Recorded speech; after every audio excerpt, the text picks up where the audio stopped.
விடியா திமுக அரசு ஜல்லிக்கட்டுக்கு முக்கியத்துவம் வழங்க வேண்டும் என முன்னாள் அமைச்சர் சி விஜயபாஸ்கர் வலியுறுத்தியுள்ளார்.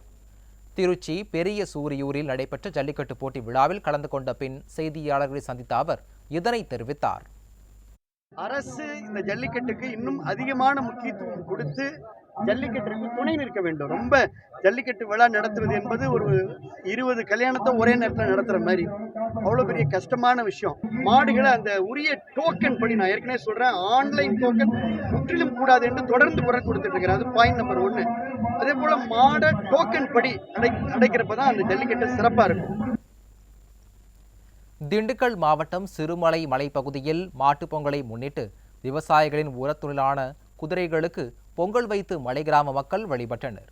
குதிரைகளை தெய்வமாக கருதி அதனை குளிப்பாட்டி கடற்பொடி கொண்டு உடல் முழுவதும் போட்டு மாலை சலங்கை கட்டி அலங்காரம் செய்து பொங்கல் படைத்து வழிபாடு செய்தனர். கிருஷ்ணகிரி மாவட்டம் சூலகிரி அருகே உள்ள ஆறுபள்ளி கிராமத்தில் முதல் எருதுவிடும் விழா நடைபெற்றது. இதில் சூலகிரி, பேரிகை, பாகலூர் உள்ளிட்ட பகுதிகளில் இருந்து 200க்கும் அதிகமான காளைகள் பங்கேற்றன. காளைகளை அடக்குவதில் இளைஞர்களுக்கு இடையே கடும் போட்டியும் சவாலும் நிலவியது. இந்நிகழ்வை காண பல்வேறு பகுதிகளில் இருந்து ஆயிரக்கணக்கான பார்வையாளர்கள் குவிந்தனர்.